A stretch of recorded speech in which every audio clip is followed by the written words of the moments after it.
Hi കൂട്ടുകാരെ, ഇവർക്കും skill ട്രെയിനറുടെ മറ്റൊരു വീഡിയോയിലേക്ക് സ്വാഗതം. നമ്മളിന്ന് എക്കണോമിക്സ് ടോപ്പിക്കിലെ ഒരു കൺഫ്യൂസിംഗ് ഫാക്റ്റ് ആണ് ഡിസ്കസ് ചെയ്യാൻ വേണ്ടി പോകുന്നത്.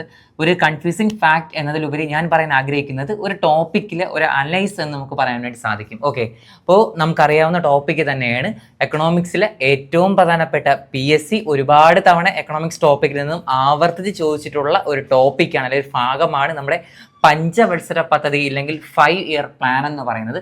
നിങ്ങൾക്ക് എല്ലാവർക്കും അറിയാവുന്ന കാര്യം തന്നെയാണ്. ഇപ്പോൾ ഏതൊരു എക്സാം എടുത്താലും നമ്മുടെ എക്കണോമിക്സ് ടോപ്പിക്കിൽ നിന്ന് അല്ലെങ്കിൽ എക്കണോമിക്സ് വിഷയത്തിൽ നിന്നും 5 മാർക്കിനുള്ള ചോദ്യം ഉണ്ടായിരിക്കും. നിങ്ങൾക്ക് അറിയാവുന്ന കാര്യം തന്നെയാണ്. അപ്പോൾ നമ്മൾ ഇന്ന് ഉദ്ദേശിക്കുന്ന ഒരു കാര്യം എന്ന് വെച്ച് കഴിഞ്ഞാൽ ഈ പഞ്ചവത്സര പദ്ധതിയുടെ ഏറ്റവും പ്രധാനപ്പെട്ട PSC ഒരുപാട് തവണ എന്ത് ചെയ്തിട്ടുണ്ട്, ഈ ഒരു പഞ്ചവത്സര പദ്ധതിയിൽ നിന്നും ലക്ഷ്യങ്ങളായിക്കോട്ടെ, ഇല്ലെങ്കിൽ ലക്ഷ്യം വെച്ച വളർച്ചാ നിരക്ക്, ഇല്ലെങ്കിൽ അതിന് പല പല മോഡലുകൾ വിളിക്കുന്നുണ്ട്, ആ മോഡലുകൾ, പിന്നെ എന്താണ് ഇവരുടെ ലക്ഷ്യം എന്താണ്, ഓരോ പഞ്ചവർഷ പദ്ധതി ലക്ഷ്യങ്ങൾ എന്താണ്, അങ്ങനെ ഓരോന്നായിട്ട് എന്ത് ചെയ്തിട്ടുണ്ട്, ഡിവൈഡ് ചെയ്തിട്ടുണ്ട്. ഒരുപാട് PSC എക്സാമിന് എന്ത് ചെയ്തിട്ടുണ്ട്, ചോദിച്ചിട്ടുണ്ട്. അപ്പോൾ ആ ഒരു ഇമ്പോർട്ടൻ്റ് ആയിട്ടുള്ള ഫാക്റ്റ് മാത്രമേ നമ്മൾ എന്ത് ചെയ്യുന്നുള്ളൂ, ഈ ഒരു ക്ലാസ്സിൽ ഡിസ്കസ് ചെയ്യുന്നുള്ളൂ. ഇതിൻ്റെ പൂർണ്ണമായിട്ടുള്ള ഫുള്ളായിട്ടുള്ള ഡീപ്പ് ക്ലാസ് നമ്മുടെ സ്കിൽ ട്രെയിൻ ആപ്പിനകത്ത് അവൈലബിൾ ആണ്. അത് പാർട്ട് 4 ആയിട്ടാണ് എടുത്തിട്ടുള്ളത്. ഓരോ പഞ്ചവത്സര പദ്ധതിയുടെ ബേസ് ചെയ്തിട്ട് ഇമ്പോർട്ടൻ്റ് ആയിട്ടുള്ളതും എല്ലാ രീതിക്കുള്ള ഫുൾ നോട്ടും എന്ത് ചെയ്തിട്ടുണ്ട് നമ്മുടെ ആ ഒരു ക്ലാസ്സുകളിൽ എന്തിട്ടുണ്ട് അവൈലബിൾ ആണ്. എന്ത് ചെയ്യുക, നിങ്ങൾ സ്കിൽ ട്രെയിനർ എന്ത് ചെയ്യുക, ആപ്പ് ഡൗൺലോഡ് ചെയ്തതിന് ശേഷം എന്ത് ചെയ്യുക, ആ ഒരു ക്ലാസ്സും എല്ലാം കാണാൻ വേണ്ടി ശ്രദ്ധിക്കുക. അപ്പോൾ നമ്മൾ ഇന്ന് വന്നിരിക്കുന്നത് ഈ പഞ്ചവത്സര പദ്ധതിയുടെ PSC ഒരുപാട് തവണ ചോദിച്ചിട്ടുള്ള ചോദ്യങ്ങളും അത് ബേസ് ചെയ്തിട്ടുള്ള എന്താണ് മറ്റ് ആനുകാലിക വിഷയങ്ങളുമാണ് നമ്മൾ എന്ത് ചെയ്യുന്നത്, നമ്മൾ ഡിസ്കസ് ചെയ്യാൻ വേണ്ടി പോകുന്നത്. ഓക്കെ, അപ്പോൾ നമുക്കധികം താമസിക്കേണ്ട നമ്മുടെ ക്ലാസ്സിലോട്ട് കിടക്കാം. പഞ്ചവത്സര പദ്ധതിയാണേ. ഓക്കെ, ഫസ്റ്റ് പോയിന്റ് എന്താണ്, ജോസഫ് സ്റ്റാലിൻ. ആരാണ് ജോസഫ് സ്റ്റാലിൻ? നിങ്ങൾക്ക് എല്ലാവർക്കും അറിയാവുന്ന തന്നെയാണ്. പഞ്ചവത്സര പദ്ധതിയുടെ പിതാവാണ് ജോസഫ് സ്റ്റാലിൻ, ഇല്ലേ? പഞ്ചവത്സര പദ്ധതിയുടെ പിതാവാണ് ആര്? ജോസഫ് സ്റ്റാലിൻ. അപ്പോൾ ഈ പഞ്ചവത്സര പദ്ധതി നമ്മുടെ ഇന്ത്യയുടെ ആശയമായിരുന്നു? ഒരിക്കലുമല്ല. പഞ്ചവത്സര പദ്ധതി എന്നുള്ള ആശയം ഇന്ത്യ കടമെടുത്തിട്ടുള്ള എവിടെ നിന്നാണ്? അത് USSR നിന്നാണ്, അല്ലെങ്കിൽ സോവിയറ്റ് യൂണിയൻ. ഇപ്പോഴത്തെ ആരാണ്? ഇപ്പോഴത്തെ റഷ്യയിൽ നിന്നാണ് എന്ത് ചെയ്തിട്ടുള്ളത്, ഇന്ത്യ കടം കൊണ്ടിട്ടുള്ളത്. അപ്പോൾ പഞ്ചവത്സര പദ്ധതി എന്നുള്ള ആശയം ഇന്ത്യ എവിടെ നിന്നാണ് കടമെടുത്തതെന്ന് ചോദിച്ചാൽ അതിനുള്ള ഉത്തരം ഏതാണ്? USSR. അല്ലെങ്കിൽ എന്താണ്, ഇപ്പോഴത്തെ ഏതാണ്ടാ, ഇപ്പോഴത്തെ റഷ്യയിൽ നിന്നാണ് എന്ത് ചെയ്തിട്ടുള്ളത്, പഞ്ചവത്സര പദ്ധതി എന്നുള്ള ആശയം ഇന്ത്യ എന്ത് ചെയ്തിട്ടുള്ളത്, കടമെടുത്തിട്ടുള്ളത്. അപ്പോൾ ഈ ജോസഫ് സ്റ്റാലിൻ എന്താണ് അതിൻ്റെ പ്രാധാന്യം എന്ന് വെച്ച് കഴിഞ്ഞാൽ, USSRൽ പഞ്ചവത്സര പദ്ധതി ആദ്യമായിട്ട് തുടക്കം കുറിച്ച വ്യക്തിയാണ് ആര്? ജോസഫ് സ്റ്റാലിൻ. എന്നാണ് വർഷം 1928 എന്നുള്ളതാണ്. ഓക്കെ, അപ്പോൾ പഞ്ചവത്സര പദ്ധതി എന്നുള്ള ആശയം ഇന്ത്യ കടമെടുത്തിട്ടുള്ളത് എവിടെ നിന്നാണ്? USSRൽ നിന്നാണ്, അല്ലെങ്കിൽ സോവിയറ്റ് യൂണിയൻ, അല്ലെങ്കിൽ ഇപ്പോഴത്തെ റഷ്യയിൽ നിന്നാണ്. ഈ USSRൽ ആദ്യമായിട്ട് പഞ്ചവത്സര പദ്ധതി കൊണ്ടുവന്ന വ്യക്തിയാണ് ആര്? ജോസഫ് സ്റ്റാലിനാണ്. കൊണ്ടുവന്ന വർഷമാണ് ഈ കിടക്കുന്നതെന്ന് 1928 എന്ന് പറഞ്ഞ് ചോദിച്ചിട്ടുണ്ട് ഒരുപാട് തവണ. ഇപ്പോൾ USSRൽ ജോസഫ് സ്റ്റാലിൻ പഞ്ചവത്സര പദ്ധതി കൊണ്ടുവന്ന വർഷം എന്നാണ് 1928 ആണ്, മാറരുത്. ഓക്കെ, ഇനി അടുത്ത് പറയുന്ന പേരാണ് ആര്? വിശ്വേശ്വരയ്യ.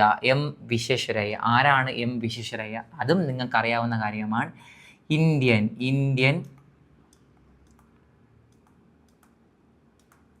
ഇന്ത്യൻ പഞ്ചവത്സര പദ്ധതിയുടെ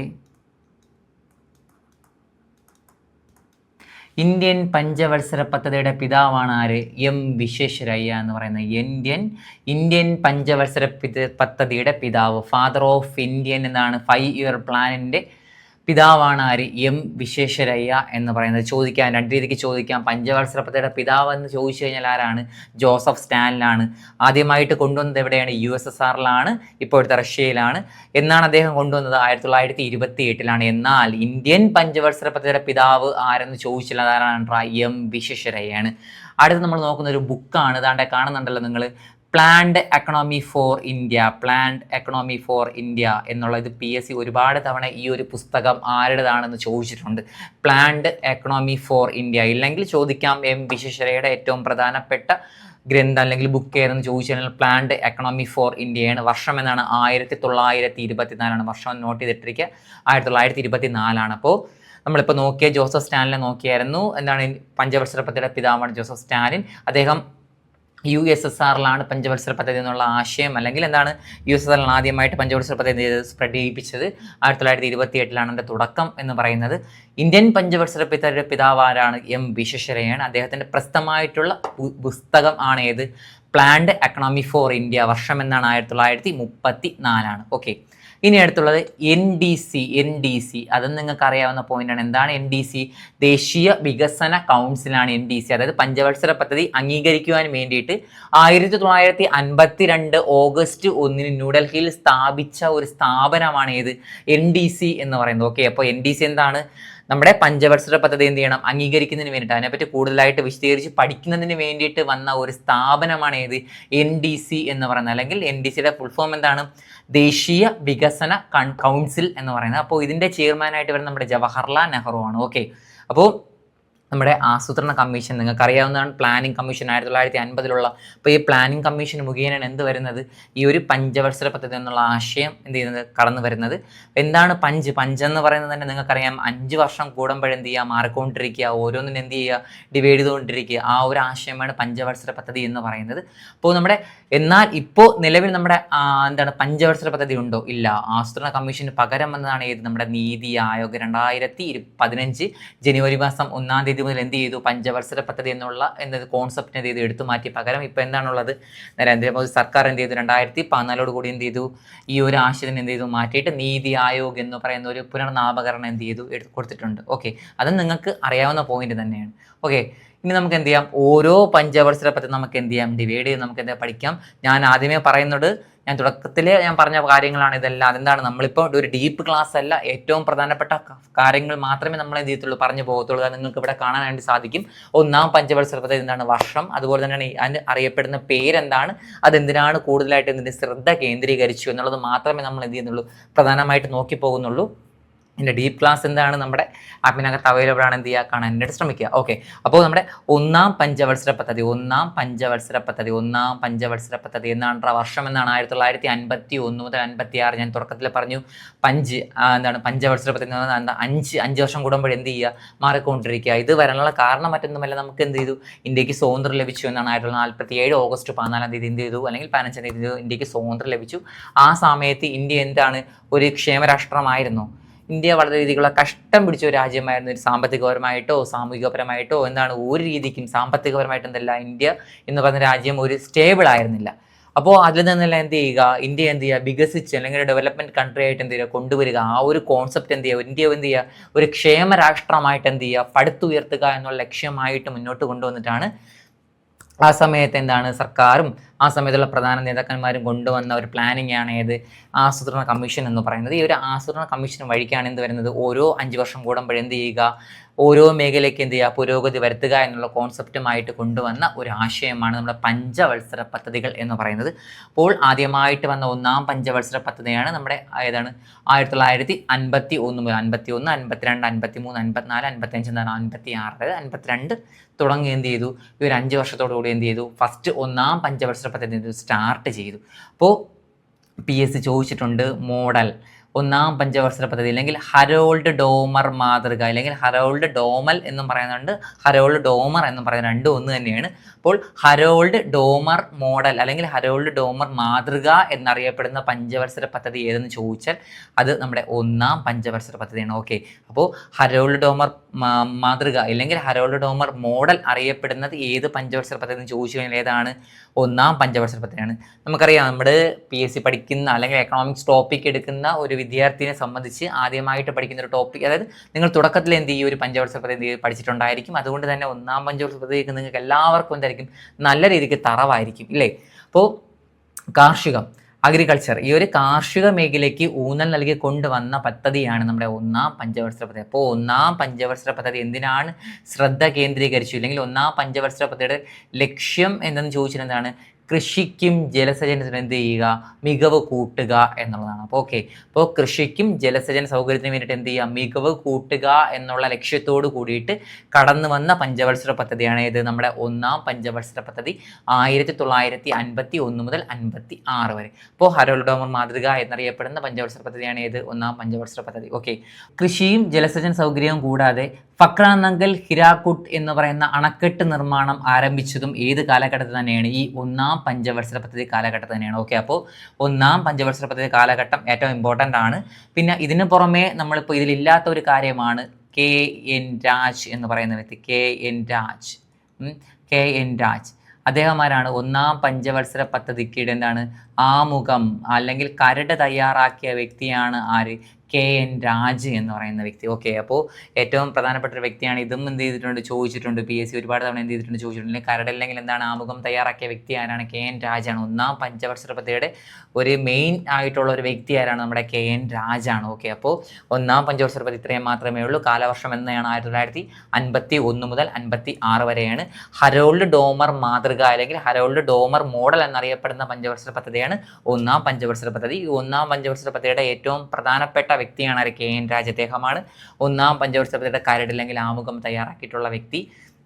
എന്തിനാണ് ഈ ഒരു പഞ്ചവത്സര പദ്ധതിക്ക് ശ്രദ്ധ കേന്ദ്രീകരിച്ചു എന്ന് ചോദിച്ചു, അല്ലെങ്കിൽ ലക്ഷ്യം എന്തെന്ന് ചോദിച്ചു കഴിഞ്ഞാൽ കാർഷിക മേഖല എന്ത് ചെയ്യുക, മെച്ചപ്പെടുത്തുക. അതുപോലെ തന്നെയാണ് ജലസേചന സൗകര്യം എന്ത് ചെയ്യുക, മെച്ചപ്പെടുത്തുക. അതിനുവേണ്ടിയാണ് ഫക്രാനങ്കൽ, ഹിരാക്കുഡ് അണക്കെട്ടുകളുടെ നിർമ്മാണം ഈ ഒരു കാലഘട്ടത്തിൽ എന്ത് ചെയ്തു, ആരംഭിച്ചു എന്നുള്ളതാണ്. ഒന്നാം പഞ്ചവത്സര പദ്ധതി വർഷം 1951 മുതൽ 56 വരെ. ഓക്കെ, അടുത്തത് രണ്ടാം പഞ്ചവത്സര പദ്ധതിയാണ്. വർഷം എന്നാണ് 1956 മുതൽ 61 വരെ. അപ്പോൾ രണ്ടാം പഞ്ചവത്സര പദ്ധതി വർഷം 1956 മുതൽ 61 വരെ. നമ്മൾ ഒന്നാം പഞ്ചവത്സര പദ്ധതി നോക്കിയപ്പോൾ നമ്മൾ പറഞ്ഞായിരുന്നു ഹരോൾഡ് ഡോമർ മാതൃക എന്നറിയപ്പെടുന്നു. എന്നാൽ രണ്ടാം പഞ്ചവത്സര പദ്ധതി അറിയപ്പെടുന്നത് മറ്റൊരു പേരാണ്. എന്താണ്? മഹലനോബിസ് മോഡൽ. മഹലനോബിസ് മോഡൽ എന്നറിയപ്പെടുന്ന പഞ്ചവത്സര പദ്ധതിയാണ് ഏത്? രണ്ടാം പഞ്ചവത്സര പദ്ധതി. ഓക്കെ, PC മഹലനോബിസ് ആണ് രണ്ടാം പഞ്ചവത്സര പദ്ധതിയുടെ മെയിൻ ആയിട്ടുള്ള വ്യക്തി എന്ന് പറയുന്നത്. അതുകൊണ്ട് തന്നെ എന്ത് ചെയ്തു, അദ്ദേഹത്തിൻ്റെ പേരിനെ തന്നെ എന്ത് ചെയ്തു, ഈ ഒരു പഞ്ചവത്സര പദ്ധതിയിൽ എന്ത് ചെയ്തു, ആഡ് ചെയ്തു. അതാണ് മോഡൽ. എന്താണ്? മഹലനോബിസ് മോഡൽ എന്നറിയപ്പെടുന്ന പഞ്ചവത്സര പദ്ധതിയാണ് നമ്മുടെ രണ്ടാം പഞ്ചവത്സര പദ്ധതി. ഒന്നാം പഞ്ചവത്സര പദ്ധതി കൃഷിക്കും ജലസേചന സൗകര്യത്തിനുമാണ് പ്രാധാന്യം കൊടുത്തിരുന്നുവെങ്കിൽ രണ്ടാം പഞ്ചവത്സര പദ്ധതി ഏറ്റവും പ്രധാനമായിട്ട് എന്തിനാണ് പ്രാധാന്യം കൊടുത്തത്? വ്യവസായവൽക്കരണത്തിനാണ്. ഇൻഡസ്ട്രിയൽ റവല്യൂഷൻ അല്ലെങ്കിൽ വ്യവസായവൽക്കരണത്തിനാണ് എന്ത് ചെയ്തത്, പ്രാധാന്യം കൊടുത്തത്. ആ സമയത്ത് എന്ത് ചെയ്തു, ഈ ഒരു കാലഘട്ടത്തിൽ തന്നെ മെയിനായിട്ടുള്ള എന്ത് ചെയ്തു, ഇരുമ്പുരുക്ക് ശാലകൾ എന്ത് ചെയ്തിട്ടുണ്ട്, വന്നിട്ടുണ്ട്. PSC ഒരുപാട് തവണ, നിരവധി തവണ ചോദിച്ചിട്ടുള്ള കുറച്ച് എന്താണ് ഇരുമ്പുരുക്ക് ശാലകളാണ് ഇതെല്ലാം. ഫിലായി, ദുർഗാപൂർ, റൂർക്കേല. അറിയാമായിരിക്കും നിങ്ങൾക്ക് ഈ ഫിലായി, ദുർഗാപൂർ, റൂർക്കേല എന്ന് പറയുന്ന ഫിലായി. ഇതിൽ ഫിലായി എവിടെയാണ് സ്ഥിതി ചെയ്യുന്നത്? ഫിലായി എവിടെയാണ്? ഛത്തീസ്ഗഡ് ആണ്. ഫിലായി എവിടെയാണ്? ഛത്തീസ്ഗഡിലാണ് ഇത് ചെയ്യുന്നത്. ഫിലായി എന്ന് പറയുന്ന എന്താണ്, ആ ഒരു സ്ഥാപനം സ്ഥിതി ചെയ്യുന്ന സംസ്ഥാനമാണിത്. ഫിലായി എന്ന് പറയുന്നത് എവിടെയാണ്? ഛത്തീസ്ഗഡിലാണ്. അത് ഏത് രാജ്യത്തിൻ്റെ സഹായത്തോട് കൂടിയെന്ന് ചോദിച്ചു കഴിഞ്ഞാൽ അത് റഷ്യയാണ്. റഷ്യ. ഓക്കെ, അപ്പോൾ അതുകൊണ്ടാണ് ഞാൻ ഇത്ര എഴുതിയിട്ടുള്ളത്. അപ്പോൾ നമ്മുടെ ഫിലായി ഛത്തീസ്ഗഡിലാണ്. ഈ ഛത്തീസ്ഗഡിൽ സ്ഥാപിച്ച ഈ ഒരു ഫിലായി എന്ന് പറയുന്ന ഇരുമ്പുരുക്ക് പ്ലാനിനെ സഹായിച്ച രാജ്യം ഏതെന്ന് ചോദിച്ചാൽ അത് റഷ്യയാണ്. മറ്റൊന്ന് ദുർഗാപൂർ ആണ്. ദുർഗാപൂർ എവിടെയാണ് സ്ഥിതി ചെയ്യുന്നത്? വെസ്റ്റ് ബംഗാൾ അല്ലെങ്കിൽ പശ്ചിമ ബംഗാളിലാണ്. ഇതിനെ സഹായിച്ച രാജ്യം ബ്രിട്ടൻ ആണ്. ബ്രിട്ടൻ. ഇത് നിങ്ങൾക്കൊരു കോഡ് അറിയാമായിരിക്കും, ഹിജ്റ ബോജ്റ ദുബബ്ര എന്ന് പറയുന്ന ഒരു കോഡുണ്ട്. ഈ ഓൾറെഡി PSC പഠിക്കുന്ന എല്ലാവർക്കും ഈ ഒരു കോഡ് അറിയാവുന്ന തന്നെയാണ്. അതുകൊണ്ടാണ് ഞാൻ ജസ്റ്റ് ഒന്ന് സ്പീഡപ്പ് ആയിട്ട് പോകുന്നത്. അപ്പോൾ ഫിലായി നമ്മൾ പറഞ്ഞു, ദുർഗാപൂർ പറഞ്ഞു, റൂർക്കേലയാണ്. റൂർക്കേല എവിടെയാണ് സ്ഥിതി ചെയ്യുന്നത്? ഒഡീഷയിലാണ്. അത് ഏത് രാജ്യത്തിൻ്റെ സഹായത്തോട് കൂടിയിട്ടാണ് കടന്നു വന്നു ചോദിച്ചു കഴിഞ്ഞാൽ ജർമ്മനിയാണ്. ജർമ്മനി. അപ്പോൾ ഓക്കെ, അപ്പോൾ നമ്മുടെ രണ്ടാം പഞ്ചവത്സര പദ്ധതി മഹലനോബിസ് മോഡൽ എന്നറിയപ്പെടുന്നുണ്ട്. ഒന്നാം പഞ്ചവത്സര പദ്ധതി ഹരോൾഡ് ഡോമർ മാതൃകയാണെങ്കിൽ രണ്ടാം പഞ്ചവത്സര പദ്ധതി ഏതാണ്? മഹലനോബിസ് മോഡലാണ്. പ്രധാനപ്പെട്ട എന്താണ് പ്രാധാന്യം കൊടുത്തത്? വ്യവസായത്തിനാണ്, വ്യവസായവൽക്കരണത്തിനാണ് മെയിനായിട്ടും പ്രാധാന്യം കൊടുത്തത്. അത്തരത്തിൽ തന്നെ എന്ത് ചെയ്തു, പ്രധാനപ്പെട്ട കുറച്ച് ഉരുക്ക് പ്ലാനുകൾ എന്ത് ചെയ്ത് സ്ഥാപിക്കപ്പെട്ടു. ഫിലായിലും ദുർഗാപൂറിലും പിന്നെ എവിടെയാണ്? റൂർക്കേലയിലും എന്ത് ചെയ്ത് സ്ഥാപിക്കപ്പെട്ടു. ഇതിൽ ഫിലായി ഛത്തീസ്ഗഡിലാണ്. സഹായിച്ച രാജ്യം റഷ്യയാണ്. ദുർഗാപൂർ വെസ്റ്റ് ബംഗാൾ പശ്ചിമ ബംഗാളിലാണ്. സഹായിച്ച രാജ്യം ബ്രിട്ടനാണ്. റൂർക്കേല സ്ഥിതി ചെയ്യുന്നത് ഒഡീഷയിലാണ്. സഹായിച്ച രാജ്യം എവിടെയാണ്? ജർമ്മനിയാണ്. അപ്പോൾ നമ്മുടെ 1ഉം 2 പഞ്ചവത്സര പദ്ധതി എന്ത് ചെയ്തു, കഴിഞ്ഞിട്ടുണ്ട്. ഇനി അടുത്ത് നമ്മുടെ മൂന്നാമത്തെ പഞ്ചവത്സര പദ്ധതിയാണ്. മൂന്നാമത്തെ പഞ്ചവത്സര പദ്ധതി നമുക്ക് നോക്കാം. മൂന്നാം പഞ്ചവത്സര പദ്ധതി. ഓക്കെ, വർഷം നമ്മൾ പറഞ്ഞു പോകുന്നുണ്ട്. ഏതാണ്? 1961 മുതൽ 66 വരെ വരുന്ന കാലയളവാണ് നമ്മുടെ മൂന്നാമത്തെ പഞ്ചവത്സര പദ്ധതി. മെയിനായിട്ട് ലക്ഷ്യം വെച്ചത് എന്തിനാണ്? ഒന്നാം പഞ്ചവത്സര പദ്ധതി, രണ്ടാം പഞ്ചവത്സര പദ്ധതി കൃഷിക്കും വ്യവസായം 1, 2. എന്നാൽ മൂന്നാമത്തെ പഞ്ചവത്സര പദ്ധതി എന്തിനാണ്? ഇതിന് രണ്ടിനും കൂടെ എന്ത് ചെയ്തു, ഊന്നലിലേക്ക് പ്രാധാന്യം കൊടുത്തു എന്നുള്ളതാണ്. കൃഷിക്കും ഭക്ഷ്യസ്വയ പര്യാപ്തതയ്ക്ക് വേണ്ടിയിട്ട് എന്ത് ചെയ്തു, കൈവരിക്കുക എന്നുള്ളതാണ് അവൻ്റെ പ്രധാനപ്പെട്ട ലക്ഷ്യം എന്ന് പറയുന്നത്. എന്നാൽ ഇതൊരു പൂർണ്ണമായിട്ടും ഒരു വിജയമായിരുന്നു. ഒരിക്കലുമല്ല. എന്ത് ചെയ്തു, ഈ ഒരു കാലയളവിൽ തന്നെ ഇന്ത്യ എന്ത് ചെയ്തു, സാമ്പത്തികപരമായിട്ട് എന്ത് ചെയ്തു, ഇന്ത്യ വീണ്ടും എന്ത് ചെയ്തു, നല്ല രീതിക്ക് തകർക്കപ്പെട്ടു എന്നുള്ളതാണ് അതിന് പ്രധാനപ്പെട്ട വസ്തുത അല്ലെങ്കിൽ കാരണം എന്ന് പറയുന്നത്. എന്ത് ചെയ്ത് എന്താണ്? 1962 കാലഘട്ടത്തിൽ ഇന്ത്യ ചൈന യുദ്ധം യുദ്ധം എന്ത് ചെയ്ത് വന്നു. അതുപോലെ തന്നെ എന്താണ് 1965 ഇന്ത്യ പാകിസ്ഥാൻ യുദ്ധവും എന്ത് ചെയ്തു, ആ ഒരു കാലയളവിൽ തന്നെ എന്ത് ചെയ്തു ഉണ്ടായി. അതുകൊണ്ട് തന്നെ മൂന്നാമത്തെ പഞ്ചവത്സര പദ്ധതി എന്ന് പറയുന്നത് പൂർണ്ണമായിട്ടും നമുക്ക് എന്ത് ചെയ്യാൻ പറ്റത്തില്ല, ഒരു വിജയം എന്ന് നമുക്ക് പറയാൻ വേണ്ടി പറ്റത്തില്ല. പകരം എന്താണ്, ഒരു പരാജയമായിരുന്നു നമ്മുടെ മൂന്നാമത്തെ പഞ്ചവത്സര പദ്ധതി എന്ന് പറയുന്നത്. ഓക്കെ, അപ്പോൾ മൂന്നാം പഞ്ചവത്സര പദ്ധതി 1961 മുതൽ 66 വരെയാണ്. ലക്ഷ്യം വെച്ച എന്തിനാണ്, കൃഷിക്ക് ഭക്ഷ്യസുര സ്വയമായിട്ടുള്ള പര്യാപ്തതയ്ക്കും അതുപോലെ തന്നെ വ്യവസായവൽക്കരണത്തിന് മൂന്നിനും കൂടെ എന്ത് ചെയ്തു, പ്രാധാന്യം കൊടുത്തു. എന്നാൽ ഇത് പൂർണ്ണമായിട്ട് എന്ത് ചെയ്തു, ഒരു വിജയമായിരുന്നില്ല. പകരം എന്താണ്, ഇത് പരാജയപരമായിട്ടുള്ള ഒരു പഞ്ചവത്സര പദ്ധതിയാണ് നമ്മുടെ മൂന്നാമത്തെ പഞ്ചവത്സര പദ്ധതി. പ്രധാനപ്പെട്ട കാരണം എന്ന് പറയുന്നത് 1962 നടന്ന ഇന്ത്യ ചൈന വാറും 1965 നടന്ന ഇന്ത്യ പാകിസ്ഥാൻ യുദ്ധവുമായിരുന്നു ഇതിന് പ്രധാനപ്പെട്ട ഒരു കാരണം എന്ന് പറയുന്നത്. ഓക്കെ, നിങ്ങൾ നോക്കുമ്പോൾ മനസ്സിലായിക്കോണം, ഒന്നാമത്തെ പഞ്ചവത്സര പദ്ധതി 2, 3 ഇത് 3 എന്താണ്, ഒരു ഓർഡറാണ്. 1951 മുതൽ 56 വരെ, 56 മുതൽ 61 വരെ, 66 മുതൽ 66 വരെ, മൂന്നും ഒരു ഓർഡറിൽ തന്നെ എന്ത് ചെയ്യും, ഒരു പാറ്റേൺ ആണ്. എന്നാൽ 66 മുതൽ 69 വരെ എന്താണ്, ഇതിനിടയിൽ ഒരു ഗ്യാപ്പ് വീണു. ആ ഗ്യാപ്പ് വീണതിന് കാരണം എന്ത് തന്നെയാണ്, ഈ ഒരു യുദ്ധങ്ങൾ തന്നെയാണ്.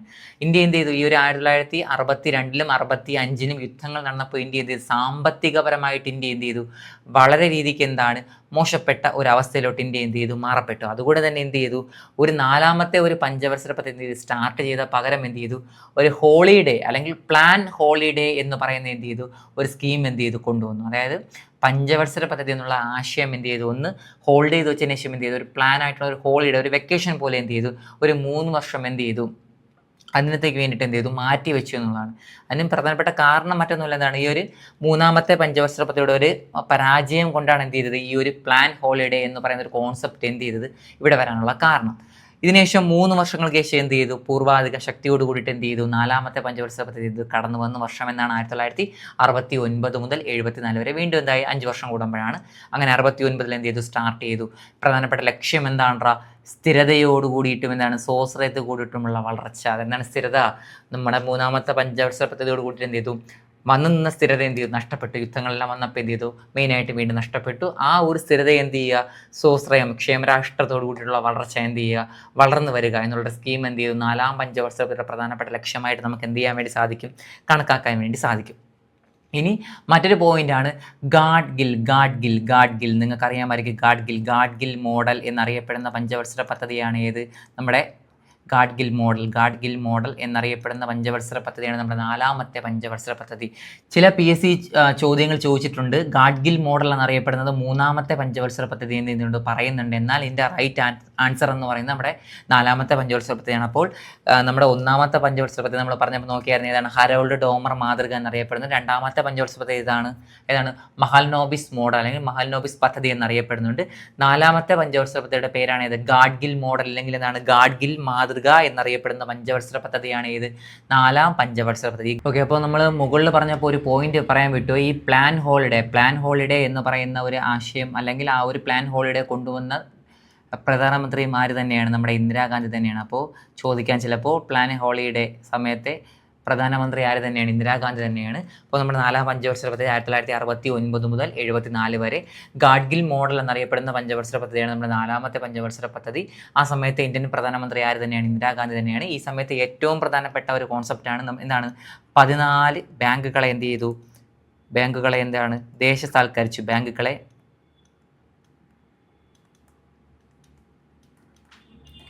ബാങ്കുകളെ ദേശസാൽക്കരിച്ചു. 14 ബാങ്കുകളെ ദേശസാൽക്കരിച്ച പഞ്ചവത്സര പദ്ധതി ഏതെന്ന് ചോദിച്ചാൽ അത് ഏത് തന്നെയാണ്, നാലാമത്തെ പഞ്ചവത്സര പദ്ധതി തന്നെയാണ്. അപ്പോൾ ഓക്കെ, നാലാമത്തെ പഞ്ചവത്സര പദ്ധതി കഴിഞ്ഞു. വർഷം 1969 മുതൽ 74 വരെ. ലക്ഷ്യം എന്താണ്, സ്ഥിരതയോട് കൂടിയിട്ടുള്ള സ്വാശ്രയത്തോട് കൂടിയിട്ടുള്ള എന്താണ്, വളർച്ചയാണ്. ഗാഡ്ഗിൽ മോഡൽ എന്നറിയപ്പെടുന്ന പഞ്ചവത്സര പദ്ധതിയാണ് നമ്മുടെ നാലാമത്തെ പഞ്ചവത്സര പദ്ധതി. ഈ സമയത്ത് പ്രധാനമന്ത്രി ആര് തന്നെയാണ്, ഇന്ദിരാഗാന്ധി തന്നെയാണ്. എന്താണ് ഇത് ഏറ്റവും പ്രധാനപ്പെട്ട ഒരു കോൺസെപ്റ്റ് എന്ന് പറയുന്നത് 14 ബാങ്കുകളെ എന്ത് ചെയ്തു, ദേശസാൽക്കരിച്ചു. ആര് തന്നെയാണ്, ഇന്ദിരാഗാന്ധിയാണ് എന്ത് ചെയ്തത്, 14 ബാങ്കുകളെ ദേശസാൽക്കരിച്ച പഞ്ചവത്സര പദ്ധതി ഏത് തന്നെയാണ്, നമ്മുടെ നാലാമത്തെ പഞ്ചവത്സര പദ്ധതിയാണ്. ഓക്കെ, അപ്പോൾ ഇന്ന് നമുക്ക് നോക്കാനുള്ളത് അഞ്ചാമത്തെ പഞ്ചവത്സര പദ്ധതിയാണ്.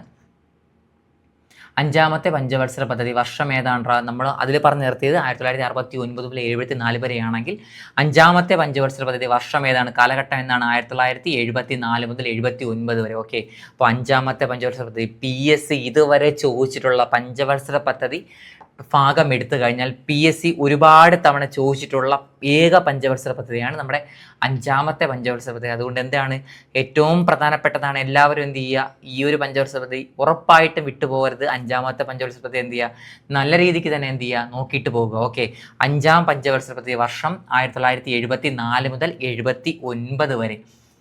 പ്രധാനപ്പെട്ട ലക്ഷ്യമെന്ന് പറയുന്നത് എന്താണ്, ദാരിദ്ര്യ നിർമ്മാർജ്ജനമാണ് 5ാം പഞ്ചവത്സര പദ്ധതി ലക്ഷ്യം എന്ന് പറയുന്നത്. ദാരിദ്ര്യമായിട്ടുള്ള എന്താണ്, ദാരിദ്ര്യ നിർമ്മാർജ്ജനം എന്ത് ചെയ്യുക എന്നുള്ളതാണ് നമ്മുടെ 5ാം പഞ്ചവത്സര പദ്ധതിയുടെ ലക്ഷ്യം.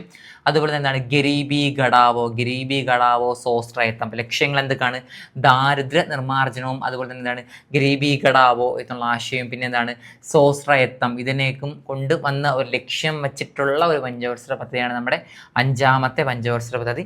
ഈ സമയത്ത് പ്രധാനമന്ത്രിയും ആര് തന്നെയാണ്, ഇന്ദിരാഗാന്ധി തന്നെയാണ്. ഈ സമയത്ത് പ്രധാനമന്ത്രി ആര് തന്നെയാണ്, ഇന്ദിരാഗാന്ധി തന്നെയാണ് 5ാമത്തെ പഞ്ചവത്സര പദ്ധതി കാലഘട്ടത്തിലെ പ്രധാനമന്ത്രി എന്ന് പറയുന്നത്. എന്നാൽ ഈ ഒരു 5ാം പഞ്ചവത്സര പദ്ധതി കാലാവധി എന്ത് ചെയ്തിട്ടില്ല, പൂർത്തിയാക്കിയിട്ടില്ല. അതുകൊണ്ട് തന്നെ 5ാം പഞ്ചവത്സര പദ്ധതിക്ക് മറ്റൊരു സവിശേഷത കൂടിയുണ്ട്. കാലാവധി പൂർത്തിയാക്കാത്ത ഏക പഞ്ചവത്സര പദ്ധതി എന്ന് ചോദിച്ചാലും അത് 5ാം പഞ്ചവത്സര പദ്ധതിയാണ്. ഒരിക്കൽ കൂടെ, കാലാവധി പൂർത്തിയാക്കാത്ത ഏക പഞ്ചവത്സര പദ്ധതിയാണ് 5ാം പഞ്ചവത്സര പദ്ധതി വർഷം 1974 മുതൽ 79 വരെ. പിന്നെ അതുപോലെ തന്നെ എന്താണ്, ഗരീബി ഘടാവോ നമ്മൾ പറഞ്ഞായിരുന്നു. പിന്നെ ഇന്ദിരാഗാന്ധി ആയിരുന്നതുകൊണ്ട് തന്നെ എന്താണ്, ഒരുപാട് വിശേഷണങ്ങൾ എന്താണ് നമ്മുടെ ഈ 5ാം പഞ്ചവത്സര പദ്ധതി കാലഘട്ടത്തിൽ വന്നു കാണാൻ നമുക്കറിയാവുന്ന കാര്യങ്ങൾ തന്നെയാണല്ലോ. ഈ 5ാം പഞ്ചവത്സര പദ്ധതി കാലഘട്ടത്തിലാണ് അടിയന്തരാവസ്ഥ. 1975 അടിയന്തരാവസ്ഥ ഉണ്ടായത്. അതുകൊണ്ട് തന്നെ 5ാം പഞ്ചവത്സര പദ്ധതി കാലഘട്ടത്തിലാണ് ഈ ഒരു അടിയന്തരാവസ്ഥ എന്ന് പറയുന്ന ഒരു എന്താണ് അവസ്ഥ ഉണ്ടായിട്ടുള്ളത്. ഈ 5ാം പഞ്ചവത്സര പദ്ധതി കാലഘട്ടത്തിലാണ്. അപ്പോൾ ഓക്കെ, അടിയന്തരാവസ്ഥ ഏത് പഞ്ചവത്സര പദ്ധതി കാലഘട്ടത്തിൽ എന്ന് ചോദിച്ചു കഴിഞ്ഞാൽ അത് 5ാം പഞ്ചവത്സര പദ്ധതിയാണ്. അടിയന്തരാവസ്ഥ വർഷം ഏതായിരുന്നു, 1975 ആയിരുന്നു. 1975 അടിയന്തരാവസ്ഥ കാലഘട്ടം. ഈ സമയത്ത് പ്രധാനമന്ത്രി ആര് തന്നെയാണ്, ഇന്ദിരാഗാന്ധി തന്നെയാണ്. അതുപോലെ തന്നെ ഇന്ദിരാഗാന്ധി മറ്റൊരു സ്കീമും കൂടെ എന്ത് ചെയ്തിട്ടുണ്ട്, കൊണ്ടുവന്നിട്ടുണ്ട്. ജോലിക്ക് കൂലി ഭക്ഷണം എന്ന് പറയുന്ന ഒരു കോൺസെപ്റ്റും കൊണ്ടുവന്നത് 5ാം പഞ്ചവത്സര പദ്ധതി കാലഘട്ടത്തിലാണ്. അപ്പോൾ ഏറ്റവും കൂടുതൽ പദ്ധതികളും അതുപോലെ തന്നെ മാറി മറിഞ്ഞ് വന്ന പദ്ധതികളാണ് ഏത്, നമ്മുടെ 5ാമത്തെ പഞ്ചവത്സര പദ്ധതി വർഷം 1974 മുതൽ 79 വരെയാണ്. ഈ സമയത്ത് പ്രധാനമന്ത്രി ആര് തന്നെയാണ്, ഇന്ദിരാഗാന്ധി തന്നെയാണ്. ദാരിദ്ര്യ നിർമ്മാർജ്ജനമാണ് പ്രധാനപ്പെട്ട ലക്ഷ്യം എന്ന് പറയുന്നത്. അതുപോലെ തന്നെ സ്വാശ്രയത്വം എന്ത് ചെയ്യുക, നേടിയെടുക്കുക. പിന്നെ മറ്റൊരു പ്രത്യേകത അടിയന്തരാവസ്ഥയാണ്. 1975 നടന്ന അടിയന്തരാവസ്ഥ കാലഘട്ടത്തിലുണ്ടായിരുന്ന പഞ്ചവത്സര പദ്ധതിയാണ് നമ്മുടെ 5ാമത്തെ പഞ്ചവത്സര പദ്ധതി. അതുപോലെ തന്നെ ജോലിക്ക് കൂലി ഭക്ഷണം എന്ന് പറയുന്ന ഒരു പദ്ധതി കൊണ്ടുവന്ന പദ്ധതിയും കൂടിയാണ് ഇത് 5ാമത്തെ പഞ്ചവത്സര പദ്ധതി എന്ന് പറയുന്നത്. കാലാവധി പൂർത്തിയാക്കാത്ത ഏക പഞ്ചവത്സര പദ്ധതിയാണ് 5ാം പഞ്ചവത്സര പദ്ധതി. അതിന് കാരണം വേറെ ഒന്നുമില്ല, 1972 കൂടിയിട്ട് എന്ത് ചെയ്തു, ഇന്ദിരാഗാന്ധി എന്ത് ചെയ്തു, ആ ഒരു പാർട്ടി മാറിയതിന് INC മാറിയതിനു ശേഷം പകരം ഏത് വന്നു, ജനതാ പാർട്ടി എന്ത് ചെയ്തു, അധികാരത്തിൽ വന്നു. അത് ആ സമയത്ത് പ്രധാനമന്ത്രി ആരായിരുന്നു, മൊറാർജി ദേശായി ആയിരുന്നു. അദ്ദേഹം എന്ത് ചെയ്തു, മൊറാർജി ദേശായി സർക്കാർ എന്ത് ചെയ്തു, ഈ പദ്ധതി എന്ത് ചെയ്തു, ഒരു വർഷം പൂർത്തിയാകുന്നതിന് മുൻപ് തന്നെ എന്ത് ചെയ്തു, അവസാനിപ്പിച്ചു. അതുകൊണ്ടാണ് കാലാവധി പൂർത്തിയാക്കാത്ത ഏക പഞ്ചവത്സര പദ്ധതി നമ്മുടെ 5ാമത്തെ പഞ്ചവത്സര പദ്ധതിയെ വിളിക്കാനുള്ള കാരണം. നമ്മൾ പറഞ്ഞായിരുന്നു, കാലാവധി പൂർത്തിയാക്കാത്ത ഏക പഞ്ചവത്സര പദ്ധതിയാണ് നമ്മുടെ 5ാമത്തെ പഞ്ചവത്സര പദ്ധതി. 1972 അവസാനത്തോടു കൂടി എന്ത് ചെയ്തു, INC മാറിയതിനു ശേഷം പകരം ഏത് പാർട്ടി വന്നു, ജനതാ പാർട്ടി വന്നു. അതിൻ്റെ അധികാര സ്ഥാനം വഹിച്ച വ്യക്തിയാണ് ആര്, മൊറാർജി ദേശായി. ആ സമയത്ത് പ്രധാനമന്ത്രിയാണ് ആര്, മൊറാർജി ദേശായി. അദ്ദേഹം എന്ത് ചെയ്തു, 5ാം പഞ്ചവത്സര പദ്ധതി എന്നുള്ള പേര് മാറ്റിയിട്ട് പകരം എന്ത് ചേർത്തു, റോളിംഗ് പ്ലാൻ എന്ന് പറയുന്ന ആശയം എന്ത് ചെയ്തു, കൊണ്ടുവന്നു. എന്നാൽ ഇതിന് മറ്റൊരു പ്രത്യേകത ഉണ്ട്. ഈ റോളിംഗ് പ്ലാൻ എന്നുള്ള ആശയം ആദ്യമായിട്ട് മുന്നോട്ട് വെച്ച വ്യക്തി ആരെന്ന് ചോദിച്ചാൽ അതാരാണ്, അത് ഗുർനാൾ മൃദാളാണ്. ഗുർനാൾ മൃദാൾ. ഇപ്പോൾ റോളിംഗ് പ്ലാൻ എന്നുള്ള ആശയം ആദ്യമായിട്ട് മുന്നോട്ട് വെച്ച വ്യക്തി ആരെന്ന് ചോദിച്ചാൽ അത് ഗുർനാൾ മൃദാളാണ്. എന്നാൽ ഈ റോളിംഗ് പ്ലാൻ സമയത്ത് പ്രധാനമന്ത്രി ആരാണ്, അത് മൊറാർജി ദേശായിയാണ്. ഏത് പാർട്ടിയാണ് ആ സമയത്ത് അധികാരത്തിലുണ്ടായ, ജനതാ പാർട്ടി സർക്കാരാണ്. ഓക്കെ, വർഷം 1972 മുതൽ 80 വരെ 2 വർഷം വീണ്ടും എന്ത് ചെയ്തു, ഒരു ഗ്യാപ്പ് വീണു. അതിനുശേഷം വീണ്ടും എന്ത് ചെയ്തു, 1980 എന്ത് ചെയ്തു, വീണ്ടും ഈ മൊറാർജി ദേശായി സർക്കാരിൻ്റെ ജനതാ പാർട്ടി എന്ത് ചെയ്തു, പിന്തള്ളിക്കൊണ്ട് വീണ്ടും ആര് വരികയാണ്, നമ്മുടെ ഇന്ദിരാഗാന്ധിയുടെ പാർട്ടി എന്ത് ചെയ്തു, വീണ്ടും അധികാരത്തിൽ വന്നു. അദ്ദേഹം വീണ്ടും എന്ത് ചെയ്തു, 6ാം പഞ്ചവത്സര പദ്ധതി എന്ത് ചെയ്തു, 1980 വീണ്ടും എന്ത് ചെയ്തു, സ്റ്റാർട്ട് ചെയ്തു. ആ മുടങ്ങിപ്പോയ 5ാം പഞ്ചവത്സര പദ്ധതിക്ക് ശേഷം എന്ത് ചെയ്തു, വീണ്ടും സ്റ്റാർട്ട് ചെയ്തു. 1980 മുതൽ ഏത് വർഷം 85 വരെ എന്ത് ചെയ്തു, 6ാമത്തെ പഞ്ചവത്സര പദ്ധതി എന്ത് ചെയ്തു, വീണ്ടും സ്റ്റാർട്ട് ചെയ്തു. പ്രധാനപ്പെട്ട ലക്ഷ്യം എന്ന് പറയുന്നത് എന്താണ്, ദാരിദ്ര്യ നിർമ്മാർജ്ജനവും അതുപോലെ തന്നെ എന്താണ്, സാമ്പത്തികമായിട്ടുള്ള എന്താണ്, ഉദ്ധാരവൽക്കരണവും എന്ത് ചെയ്തു, സ്റ്റാർട്ട് ചെയ്തിട്ടുണ്ട്. അപ്പോൾ 5ാം പഞ്ചവത്സര പദ്ധതി വർഷം അധികം ഇമ്പോർട്ടൻ്റ് അല്ലെങ്കിലും ജസ്റ്റ് എന്ത് ചെയ്യുക, കേട്ടിരിക്കുക. 5ാം പഞ്ചവത്സര പദ്ധതി വർഷം 1980-85 ലക്ഷ്യം വെച്ചത് എന്താണ്, ദാരിദ്ര്യ നിർമ്മാർജ്ജനവും പിന്നെ സാമ്പത്തിക ഉദ്ധാരവൽക്കരണവുമാണ്. ആ സമയത്ത് പ്രധാനമന്ത്രി ആരാണ്, ഇന്ദിരാഗാന്ധിയാണ്. ഓക്കെ. അപ്പോൾ 7ാം പഞ്ചവത്സര പദ്ധതി വർഷം എന്നാണ് 1985 മുതൽ 90 വരെ. നമ്മൾ നോക്കിയത് 6ാം പഞ്ചവത്സര പദ്ധതി 1980 മുതൽ 90 വരെയായിരുന്നു. 80 മുതൽ 85 വരെയായിരുന്നു. ഇപ്പോൾ അടുത്ത 7ാം പഞ്ചവത്സര പദ്ധതി വർഷം 1985 മുതൽ 90 വരെയാണ്. ഈ സമയത്ത് പ്രധാനമന്ത്രി ആരാണ്, രാജീവ് ഗാന്ധിയാണ്. അദ്ദേഹം ഒരു പ്രധാനപ്പെട്ട ഒരു പദ്ധതി ആ സമയത്ത് കൊണ്ടുവന്നിട്ടുണ്ടായിരുന്നു. അത് JROI ജവഹർ റോസ്ഗാർ യോജന എന്ന് പറയുന്ന ഒരു പദ്ധതി ഇത് കൊണ്ടുവന്നു. വർഷം എന്നാണ് 1989 ഏപ്രിൽ 1-ാം തീയതിയാണ് ഈ ഒരു പദ്ധതി ജവഹർ റോസ്ഗാർ യോജന എന്ന് പറയുന്ന ഒരു പദ്ധതി കൊണ്ടുവന്നത്. ഇത് എന്തിനാണ് പ്രധാനപ്പെട്ട ലക്ഷ്യം വെച്ചു എന്ന് ചോദിച്ചാൽ, എന്തിനാണ് ലക്ഷ്യം, ഭക്ഷണം, ജോലി, അതുപോലെ തന്നെയാണ് ഉൽപാദനക്ഷമത വർദ്ധിപ്പിക്കുക എന്നുള്ള ഒരു പ്രധാനപ്പെട്ട ഒരു ശ്രദ്ധ കേന്ദ്രീകരിച്ച ഭാഗം എന്ന് പറയുന്നത്. ഓക്കെ. അപ്പോൾ ഈ ഒരു നമ്മുടെ 7ാം പഞ്ചവത്സര പദ്ധതി കാലഘട്ടത്തിൻ്റെ പ്രധാനപ്പെട്ട ലക്ഷ്യം എന്ന് പറയുന്നതാണ് ജോലി ചെയ്യുക, അതുപോലെ തന്നെ ഒരു ഉൽപാദനക്ഷമത എന്ത് ചെയ്യുക, വർദ്ധിപ്പിക്കുക എന്നുള്ള പ്രധാനപ്പെട്ട ലക്ഷ്യം എന്ന് പറയുന്നത്. ആ സമയത്ത് പ്രധാനമന്ത്രി ആരാണ്, രാജീവ് ഗാന്ധി ആയിരുന്നു. അദ്ദേഹം പ്രധാനപ്പെട്ട ഒരു പദ്ധതിയാണ് കൊണ്ടുവന്നത്. അതാണ് ഏത്, JROI ജവഹർ റോസ്ഗാർ യോജന എന്ന് പറയുന്ന ഒരു പദ്ധതി കൊണ്ടുവന്ന്. വർഷം 1989 മുതൽ ഏപ്രിൽ 1-ാം തീയതിയാണ് എന്ത് ചെയ്തത്, സ്റ്റാർട്ട് ചെയ്തത്. ഓക്കെ. അടുത്ത് ഈ നമ്മൾ 1985 മുതൽ 90 വരെ നോക്കി. ഇനി അടുത്ത് 90 മുതൽ 92 വരെ വീണ്ടും എന്ത് ചെയ്തു, ഒരു ചെറിയൊരു വെക്കേഷൻ പീരീഡ് എന്ത് ചെയ്തു, വന്നു. ആ ഒരു വെക്കേഷൻ പീരീഡാണ് ഏത്, വാർഷിക പദ്ധതികൾ, ആനുവൽ പ്ലാൻ എന്ന് പറയും. ഈ ഒരു ആനുവൽ പ്ലാൻ 1990 മുതൽ 92 വരെ. 7ാം പഞ്ചവത്സര പദ്ധതി 85 മുതൽ 90 വരെ. അടുത്ത 90 മുതൽ 95 വരെയാണ് 8ാം പഞ്ചവത്സര പദ്ധതി വരാനുള്ളത്. എന്നാൽ എന്ത് ചെയ്തില്ല, വന്നില്ല. പകരം എന്ത് ചെയ്തു, അവിടെ PV നരസിംഹറാവു എന്ത് ചെയ്തു, ആ സമയത്ത് അധികാരത്തിൽ വന്നു. PV നരസിംഹറാവു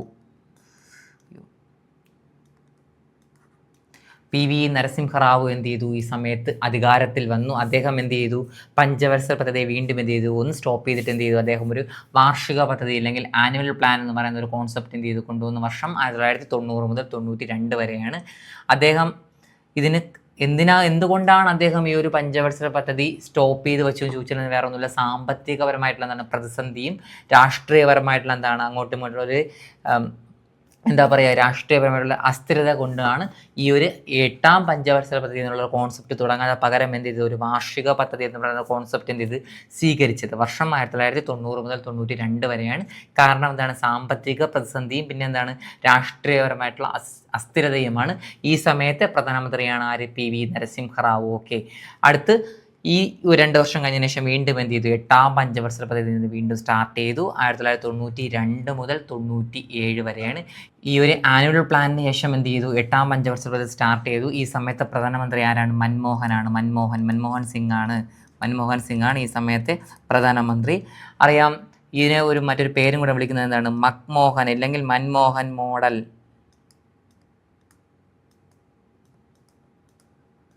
മൻമോഹൻ അല്ലെങ്കിൽ മക്മോഹൻ മാതൃക എന്നറിയപ്പെടുന്ന പഞ്ചവത്സര പദ്ധതി കൂടിയിട്ടാണ് ഏത്, നമ്മുടെ 8ാമത്തെ പഞ്ചവത്സര പദ്ധതി. ഓക്കെ. അപ്പോൾ 8ാമത്തെ പഞ്ചവത്സര പദ്ധതി 1992 മുതൽ 97 വരെ. എന്തിനാണ് ശ്രദ്ധ കേന്ദ്രീകരിച്ചത്, മനുഷ്യ വിഭവശേഷി എന്ത് ചെയ്യുക, വികസിപ്പിക്കുക. അതിപ്പോൾ തൊഴിലായിക്കോട്ടെ, എഡ്യൂക്കേഷൻ വിദ്യാഭ്യാസമായിക്കോട്ടെ, ആരോഗ്യം ഹെൽത്ത് ആയിക്കോട്ടെ. ഓക്കെ.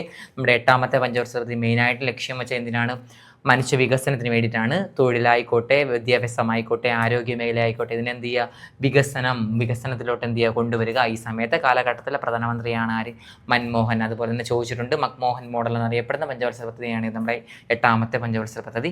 ഇതിനിടയിലുള്ള വാർഷിക പദ്ധതി പറഞ്ഞപ്പോൾ നമ്മളൊരു കാര്യം വിട്ടുപോയി. ഈ സമയത്തെ ധനകാര്യ വകുപ്പ് മന്ത്രിയായിരുന്നു ആര്, മൻമോഹൻ സിംഗ്. ഈ സമയത്ത് എന്താണ്, മൻമോഹൻ സിംഗ് ഈ സമയത്ത് ആരാണ്? ഈ സമയത്ത് ധനകാര്യ വകുപ്പ് മന്ത്രിയായിരുന്നു. വാർഷിക പദ്ധതി കാലഘട്ടത്തിൽ PV നരസിംഹറാവു ആയിരുന്നു പ്രധാനമന്ത്രി. ആ സമയത്ത് ധനകാര്യ വകുപ്പ് മന്ത്രിയായിരുന്നു മൻമോഹൻ സിംഗ്. ഓക്കെ, അപ്പോൾ നമുക്കിത് നോക്കാനുള്ള അടുത്ത ഏതാണ്? 9ാമത്തെ പഞ്ചവത്സര പദ്ധതിയാണ്. നമ്മളിപ്പോൾ 8 വരെ നോക്കിയായിരുന്നു, ഇനി അടുത്ത് 9ാമത്തെ പഞ്ചവത്സര പദ്ധതിയാണ്.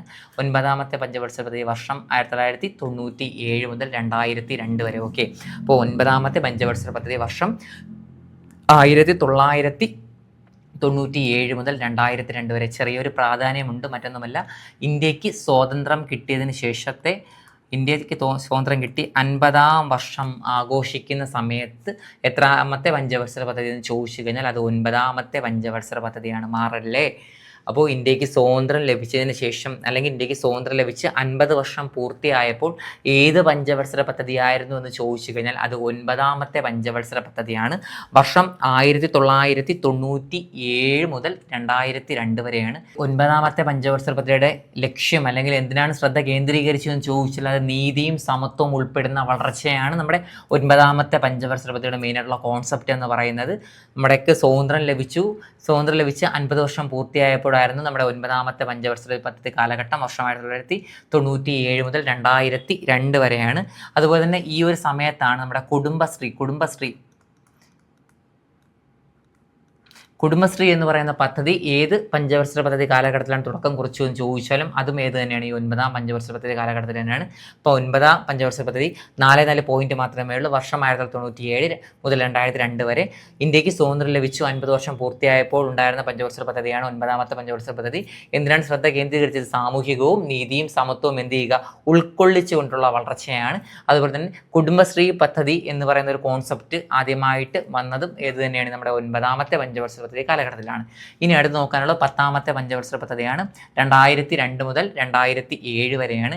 എന്തിനാണ് ശ്രദ്ധ കേന്ദ്രീകരിച്ചു എന്ന് ചോദിച്ചു കഴിഞ്ഞാൽ ദാരിദ്ര്യ നിർമ്മാർജ്ജനവും അതുപോലെ തന്നെയാണ് തൊഴിലവസരവും എന്ത് ചെയ്യുക? സൃഷ്ടിക്കുക. ഓക്കെ, അപ്പോൾ നമ്മുടെ 10ാമത്തെ പഞ്ചവത്സര പദ്ധതി, നമ്മൾ 9ാമത്തെ പഞ്ചവത്സര പദ്ധതി നമ്മൾ പറഞ്ഞപ്പോഴും ഒരു പോയിന്റ് വിട്ടുപോയി. ജനകീയ പദ്ധതി എന്നറിയപ്പെടുന്നു. ജനകീയ പദ്ധതി എന്നറിയപ്പെടുന്ന പഞ്ചവത്സര പദ്ധതിയും നമ്മുടെ ഏതാണ്? 9ാമത്തെ പഞ്ചവത്സര പദ്ധതിയാണ്. ചോദിച്ചിട്ടുണ്ട്. ജനകീയ പദ്ധതി, സ്ത്രീ ശാക്തീകരണ പദ്ധതി എന്നൊക്കെ അറിയപ്പെടുന്ന പഞ്ചവത്സര പദ്ധതിയാണ് 9ാമത്തെ പഞ്ചവത്സര പദ്ധതി. അത് നമ്മൾ 10ാമത്തെ പഞ്ചവത്സര പദ്ധതി ലക്ഷ്യം വെച്ചത് എന്തിനാണ്? ദാരിദ്ര്യ നിർമ്മാർജ്ജനത്തിനും അതുപോലെ തന്നെ എന്താണ്? തൊഴിലവസരങ്ങൾ എന്ത് ചെയ്യുക? സൃഷ്ടിക്കുക. നമ്മുടെ 10ാം പഞ്ചവത്സര പദ്ധതിയുടെ ഒരു പേരാണ് ഇത്, കേരള മോഡൽ മാതൃക എന്നറിയപ്പെടുന്ന പഞ്ചവത്സര പദ്ധതിയാണ് 10ാമത്തെ പഞ്ചവത്സര പദ്ധതി. വർഷം 2002 മുതൽ 2007 വരെ. ഓക്കെ, ഇപ്പോൾ 10ാമത്തെ പഞ്ചവത്സര പദ്ധതിയും ഈ മെയിനായിട്ടുള്ള 3 പോയിന്റ്സ് മാത്രമേ ഉള്ളൂ. വർഷം 2002 മുതൽ 2007 വരെ. ലക്ഷ്യം വെച്ച എന്തിനാണ്? ലക്ഷ്യം കേന്ദ്രീകരിച്ചത് എന്തിനാണ്? ദാരിദ്ര്യം നിർമ്മാർജ്ജനം ചെയ്യുക, അതുപോലെ തന്നെയാണ് തൊഴിലവസരങ്ങൾ എന്ത് ചെയ്യുക? വർദ്ധിപ്പിക്കുക എന്നുള്ളതും. അതുപോലെ തന്നെയാണ് കേരള മോഡൽ എന്നറിയപ്പെടുന്ന പഞ്ചവത്സര പദ്ധതിയാണ് 10ാമത്തെ പഞ്ചവത്സര പദ്ധതി. ഇനി അടുത്ത് നമ്മൾ നോക്കാനുള്ളത് 11ാമത്തെ പഞ്ചവത്സര പദ്ധതിയാണ്. 2007 മുതൽ 2012 വരെയാണ്. ഇതിന് ഏറ്റവും പ്രധാനപ്പെട്ട ഒരു പോയിന്റാണ്. ലക്ഷ്യം വെച്ച് കേന്ദ്രീകരിച്ച എന്തിനാണ്? വേഗത ഏറിയതും കൂടുതൽ സമഗ്രമായിട്ടുള്ള വികസനം, ത്വരിതഗതിയിലുള്ള വളർച്ച, അതുപോലെ എന്താണ്? സമഗ്രമായിട്ടുള്ള എന്താണ്? വേഗത്തിൽ എന്ത് ചെയ്യുക? വളരുക. ത്വരിതഗതിയിലുള്ള വളർച്ചയാണ് നമ്മുടെ 11ാമത്തെ പഞ്ചവത്സര പദ്ധതിയുടെ മെയിനായിട്ടുള്ള ലക്ഷ്യം എന്ന് പറയുന്നത്. അതുപോലെ തന്നെ ഏറ്റവും പ്രധാനപ്പെട്ട ഒരു പോയിന്റാണ്, ഇത്രയും 12 പഞ്ചവത്സര പദ്ധതി എടുത്തു കഴിഞ്ഞാൽ ഏറ്റവും കൂടുതൽ വളർച്ചാ നിരക്ക് നേടിയ പഞ്ചവത്സര പദ്ധതി ഏതെന്ന് ചോദിച്ചാൽ അത് നമ്മുടെ 11ാമത്തെ പഞ്ചവത്സര പദ്ധതിയാണ്. ഓക്കെ, അപ്പോൾ 7.9% 11ാമത്തെ പഞ്ചവത്സര പദ്ധതിയിലെ വളർച്ചാ നിരക്ക് എന്ന് പറഞ്ഞ PSC ചോദിച്ചിട്ടുണ്ട്. പഞ്ചവത്സര പദ്ധതികളിൽ ഏറ്റവും കൂടുതൽ വളർച്ചാ നിരക്ക് നേടിയിട്ടുള്ള പഞ്ചവത്സര പദ്ധതി ഏതാണ്? 11ാമത്തെ പഞ്ചവത്സര പദ്ധതിയാണ്. അപ്പോൾ 11ാമത്തെ പഞ്ചവത്സര പദ്ധതി മെയിനായിട്ടുള്ള 3 പോയിന്റ്സ് ആണ്. വർഷം 2007 മുതൽ 2012 വരെ. എന്തിനാണ് ലക്ഷ്യം വെച്ചത്? ത്വരിതഗതിയിലുള്ള വളർച്ച അല്ലെങ്കിൽ വേഗതയേറിയതും കൂടുതൽ സമഗ്രമായിട്ടുള്ള വളർച്ച എന്ത് ചെയ്യുക? നേടിയെടുക്കുക. അതുപോലെ തന്നെ ഇത്രയും പഞ്ചവത്സര പദ്ധതികളിൽ ഏറ്റവും കൂടുതൽ വളർച്ചാ നിരക്ക് നേടിയിട്ടുള്ള പഞ്ചവത്സര പദ്ധതിയാണ്. അപ്പോൾ 11ാമത്തെ പഞ്ചവത്സര പദ്ധതി നമ്മൾ എന്ത് ചെയ്തിട്ടുള്ളൂ? ഏറ്റവും പ്രധാനപ്പെട്ട പോയിന്റ്സ് മാത്രം നമ്മൾ നോക്കി പോകുന്നുള്ളൂ. ഓക്കെ, അടുത്തത് 12ാമത്തെ പഞ്ചവത്സര പദ്ധതിയാണ്. ഏതാണ്? വർഷം എന്നാണ്? 2012 മുതൽ 2017 വരെ. 2017 വരെ എന്ത് ചെയ്യുക? പോയിട്ടുണ്ടോ? ഇല്ല.